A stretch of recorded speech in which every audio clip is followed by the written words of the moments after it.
20 juillet 2007, il m'annonce le diagnostic. Alors c'était comme ça. Ça ressemble à la sclérose en plaques.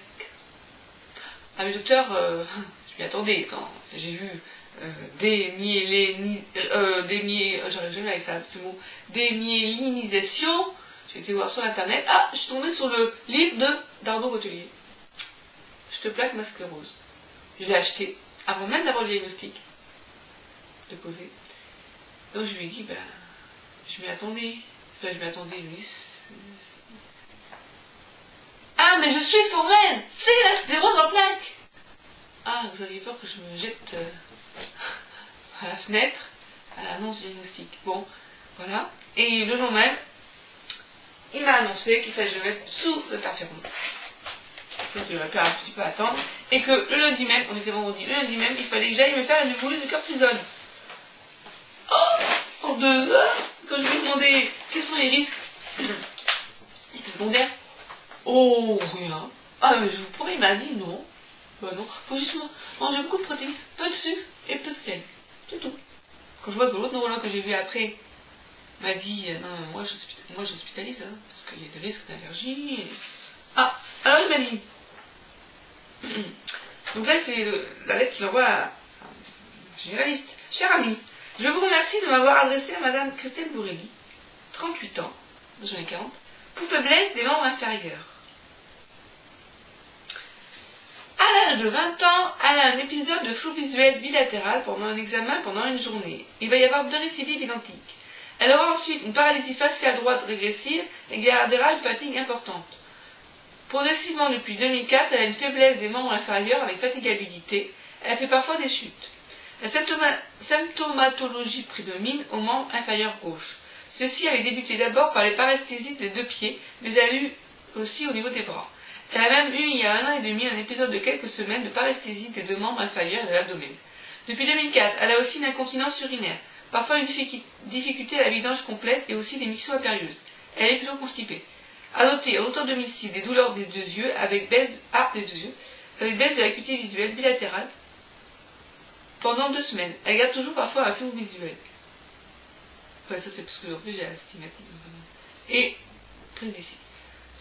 Pas d'antécédents familiaux neurologiques. Examen clinique. Discrète paraparésie à prédominance gauche. Signe Babinski bilatéral. Hyperréflexie ostéotendineuse des membres inférieurs avec trépidation bilatérale épuisable des chevilles. Signe de Hoffmann bilatéral, pas d'autres anomalies. Examen complémentaire. IRM cérébral avant et après injection.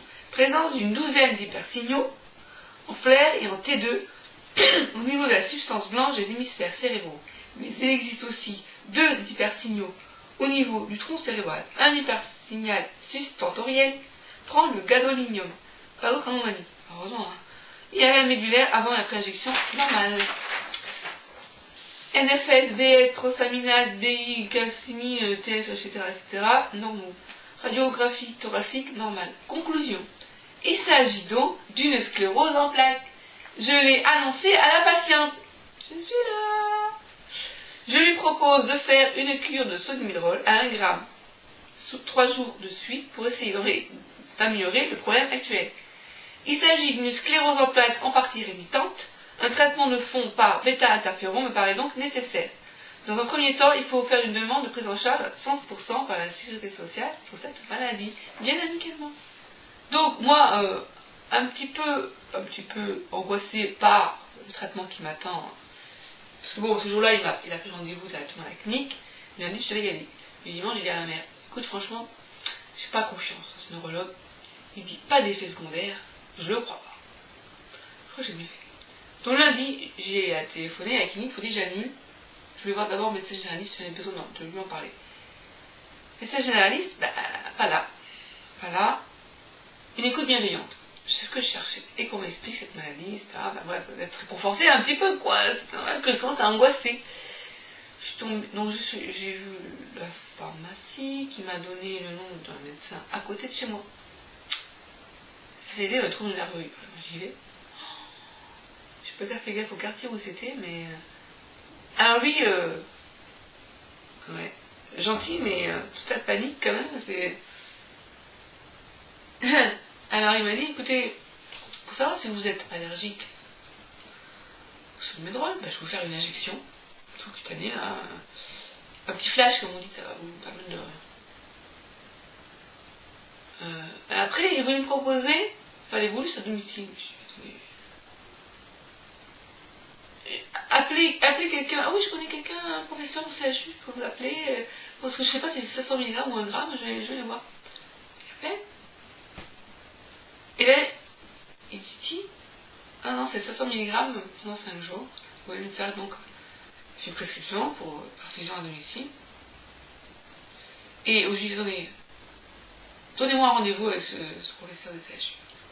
J'ai qu'une service. J'ai dit, il est fou, il est fou. Et le pire, c'est qu'à la pharmacie, ils m'ont donné. Je l'ai pas fait. Parce qu'ils disaient, c'est pas grave, pour vous débrancher, votre mère pourra vous débrancher. Hein. Revenir une infirmière et puis... hallucinant, hallucinant. Et le pire, c'est que le prof de CHU a donné, il n'a pas répondu. Je sais pas, bon bref, je passe là-dessus. Donc, le professeur du CHU, je ne dirais pas qui c'était. Ils sont très compétents, ça c'est sûr. Mais alors, au niveau humain, ça n'a pas du tout collé avec moi. Alors qu'est-ce qu'il a dit? Je cherche. Lui, il en a 12 d'hypersimio, hein, vous avez remarqué. Donc lui, il voulait me faire 2 heures, hein, pas possible, moi il me faut au moins 5 heures, sinon je suis trop mal. Alors, cher confrère, peu importe. J'ai donc vu à votre demande, Mademoiselle Bourrelli me dit être désireuse d'une confirmation diagnostique et d'explications sur la pathologie et sa gestion. Honnêtement, je suis pas sûre qu'il m'en ait, je ne me souviens pas qu'il m'ait donné des explications sur la maladie. L'histoire est assez difficile à retracer. Je noterai que depuis 2 mois, elle se plaint d'une gêne à la marche, une sensation de raideur. Je passe, parce que ça m'énerve. Au premier examen, j'ai pris connaissance d'une radiographie thorax, d'une biologie qui met en évidence une lymphopénie. Et le 2e, une cérébrale, qui montre 6 hypersignaux.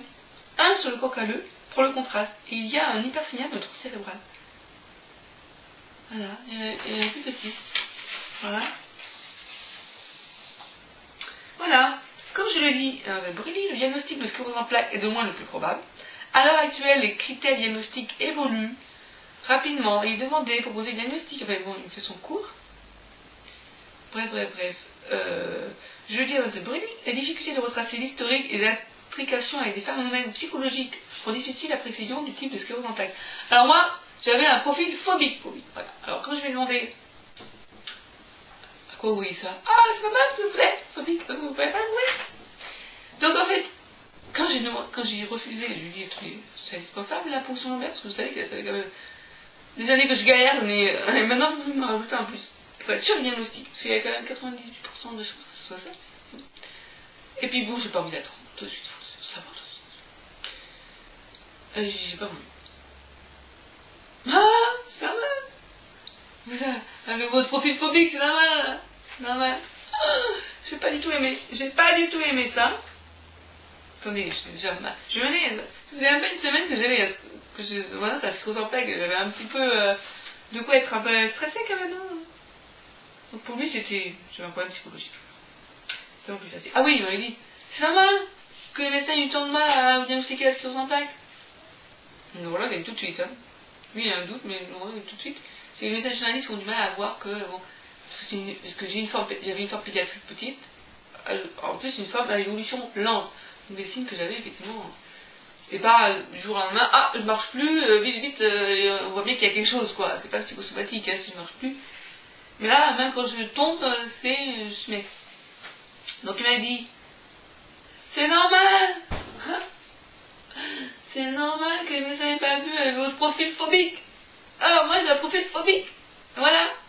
Je passe au cinéma, je vais te parler à Claire Chazal, j'ai un profil phobique. Eh ben j'en sens pas mal, dis donc, pour une phobique. Ah ouais. Ah ouais. Mais c'est vrai que Claire Chazal, merci, parce que je n'ai pas parlé beaucoup, hein, ça a duré 1 minute, mais ce que je lui ai dit, elle a très bien compris. Et on en a reparlé et ça m'a fait super plaisir. Ah ouais.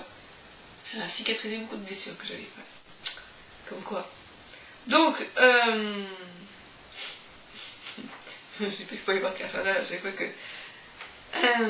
Ah oui, pour retenir officiellement une poussée de scléroderme, il faut qu'il y ait eu un examen par un neurologue.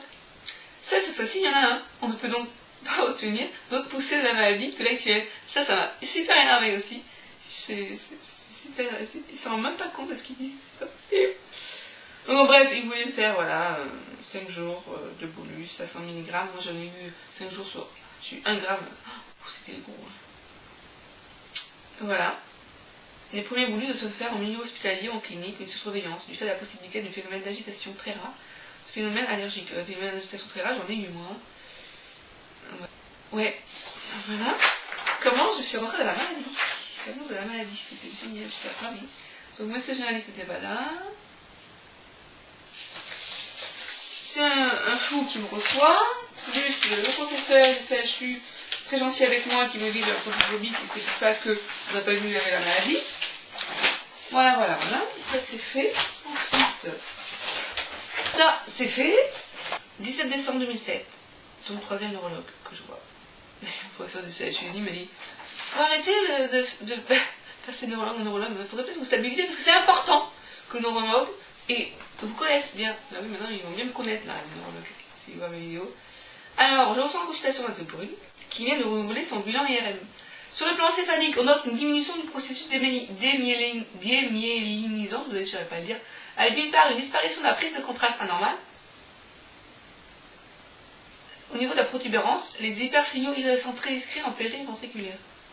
Au niveau de l'IRM millulaire, on retrouve les hypersignaux flous entre C1, C2 et D5 sans rehaussement des produits de contraste. Actuellement, la patiente va bien. En dehors néanmoins d'un flou visuel monoculaire droit évoluant depuis quelques jours, alors que le tableau parétique prédominant au membre inférieur a complètement disparu. L'examen neurologique retrouve aussi une babinski multilatérale associée à un arrêt réflexif vibratoire au niveau des chevilles. Je lui propose d'effectuer 2 injections ponctuelles de synactine retard, 1 mg. En cas néanmoins de persistance voire d'aggravation de la symptomatologie, nous renouvellerons le protocole par bolus de solumérol. Ça, toi, j'ai pas aimé parce qu'elle m'a pas dit en face. Je lui demandais, c'est une poussée ce que j'ai parce qu'elle m'avait dit si ça va bien au niveau de l'IRL, on ne met pas, je ne propose pas de interféron. Ça veut dire s'il n'y a pas de poussée, je lui dis est-ce que j'ai là, c'est pas une poussée? Comment on sait que c'est une poussée? Ah, c'est moi qui peux dire seulement si vous avez une poussée. Elle dit tout le monde, c'est ce que je vous demande, c'est ce que je vous demande. Donc, j'ai pas aimé non plus. Donc, je vais voir un 4e neurologue. Avec lequel ça se passe. Ouais, voilà, ça se passe comme ça quand même. Donc, je reste plus. Alors, lui, il a dit quoi? Il a dit cher confrère. Je vois ce jour, parce que ça, on va commencer par le savoir. À l'interrogatoire. Diagnostic de CEP en juillet 2007 avec une première symptomatologie en 98 de type norme. 95, trouble attentionnel, point d'interrogation. Là, il commence à dire est-ce que ça n'a pas commencé bien plus tôt? 2003, paralysie faciale, gêne au membre inférieur. Bon, bref. Mauvaise tolérance au bolus de solumérol, c'est bien. IRL médulaire, hypersignal T2 intramédulaire de C1 à D5 sans prise de contraste.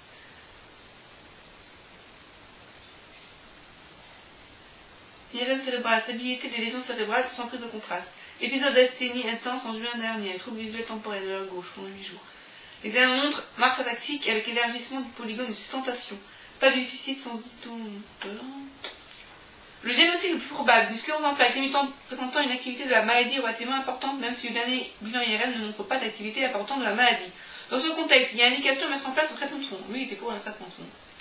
Je suis pardon étonné par le résultat de l'IRM médulaire, montrant sa hypersignal étendue de la moelle. Cet aspect nécessite de doser des lacets anti-NMO pour rechercher une éventuelle neuropticomyélite de débit. C'était pas ça. Et le professeur du CHU m'a dit ah, ça pourrait pas ça. Bah, écoutez, c'est pas sa faute, hein, il fait ce qu'il peut. Non, ça va, non, on va arrêter de critiquer mes neurologues. Hein. Ouais, ah ouais, le truc du. Putain, voilà. Donc maintenant, je parle d'autre chose. Je parlais de la maladie à telle instance. Du docteur Jensen, qui était avant un chirurgien qui est devenu thérapeute. Il a bien fait. Enquête de la décroyance. Et je trouvais ça excellent, donc j'en parle.